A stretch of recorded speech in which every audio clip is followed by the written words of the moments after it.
तू खाली पिली टेन्शन नको घेऊ. आपल्याला त्या मांजरावर डाऊट टाकून मांजरानेच वस्तू इकडच्या तिकडे केली असेल का. आणि हा तो राहता राहिला प्रश्न त्या भद्रावतीच्या कॉलचा ना, त्या पण आम्हाला विचारू ना आपण. अरे यार जाम भूक लागली आपल्याला. आम्हाला ना मस्त गरम डोसे आणि कडक चहा बनवायला सांगतो.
चल रे.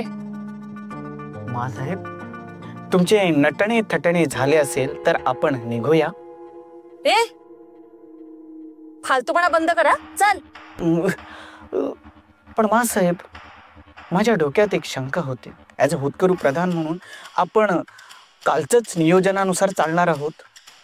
आपण त्या शक्तीचं शरीर, मृत शरीर घेऊन येणार आहोत. पण आपला आप्त मित्र चेटकोबा हा शक्तीला मारण्यास यशस्वी होईल का, मला जरा शंकाच आहे. अच्छा, हो का? हो. जर ते काम चेटकोबास नाही जमले तर ते काम आपणास जमणार आहे का? नाही नाही नाही ना. चल मग.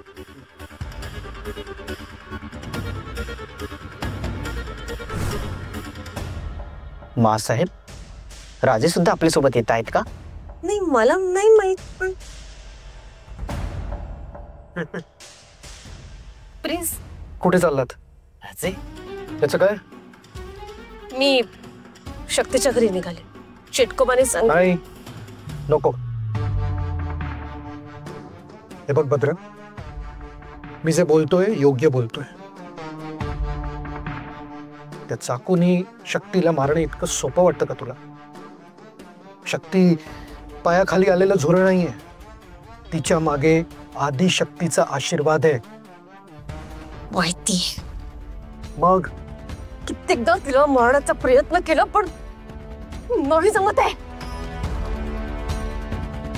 काय करायचंय मग? सांगा ना, काय करायचंय? तुमच्याकडे काही आहे का जालिम उपाय?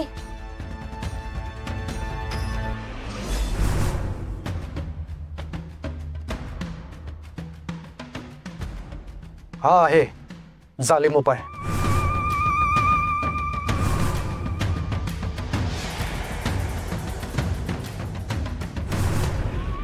हे काय आहे? यात शक्तीचं मरण आहे. म्हणजे या पुडीमध्ये एक अशी पावडर आहे जी शक्तीच्या पोटात गेली की 7 ते 8 तासात शक्ती झोपेतच मरेल. कोणाला कळणार सुद्धा नाही की तिला कोणी मारलं. अरे वा, उत्तम उपाय हा. पण राजे, माझ्या मनात एक शंका उपस्थित झालेली आहे. आपण हे चूर्ण तिच्या पोटापर्यंत कसं पोहोचवायचं, हा माझा प्रश्न आहे. मला माहिती. शक्तीला रात्री झोपताना अर्धा ग्लास पाणी पिण्याची सवय. चेटकोबाने का जर ही पावडर तिच्या पाण्यात मिसळली ना तर आपलं काम अगदी होईल. येस. उद्या दिवाळी आहे. सगळ्यांच्या घरात उद्या दिवे उजळते. पण शक्तीच्या घरात मात्र शक्तीची त्राण ज्योत मावळेल. पण ऍज अ होतकरू प्रधान म्हणून माझ्या डोक्यात एक शंका उपस्थित राहिलेली आहे. आपल्या आप्ताने म्हणजे चिटकोबाने शक्तीचा वध केला आणि शक्ती जाऊन वरती गचकली. मग त्या शक्तीच्या मृत शरीराकडे तिचे आप्त असतील अम्मा, अप्पा, नाना, शिवा आणि त्या शिवाचे 2 चंगूमंगू मित्र, तर एवढ्या गर्दीतून त्या शक्तीचं मेलेलं शरीर आपण कसं बरं बाहेर आणावं ही माझ्या मनात निर्माण झालेली शंकाच आहे. हा तर विचारच नाही केला मी केलं होतं. शांत बस. एक शब्दही बोलायचा नाही. मी बोलतो आता. भद्रा, माझ्याकडे उपाय आहे, ऐका.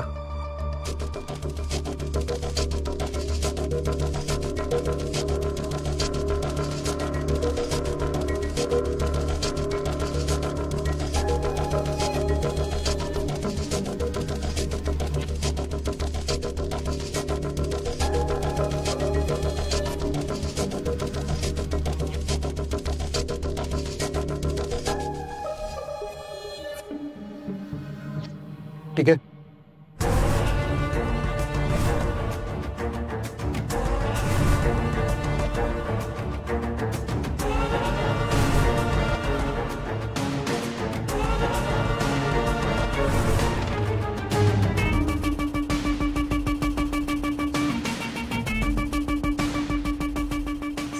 हे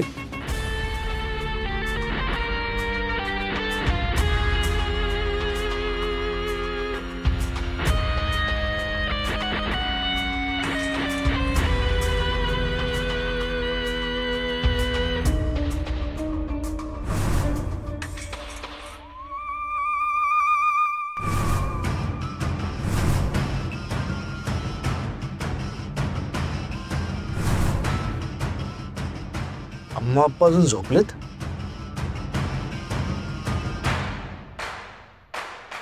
इतक्या वेळ खरं तर झोपत नाहीत ते. अरे अम्मा तर पहाटे सुटते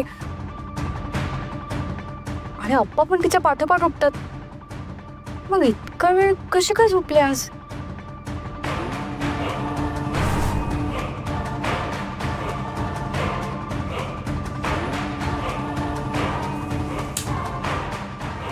अम्मा, अप्पा, अम्मा, अम्मा, अप्पा, अप्पा, अम्मा, अम्मा उठ ना. अप्पा, शिवा, अम्मा अप्पा उठत का नाही?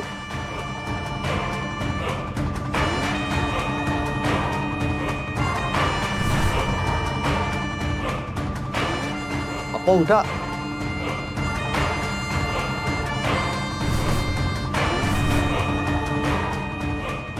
अप्पा, अम्मा, अम्मा उठ ना.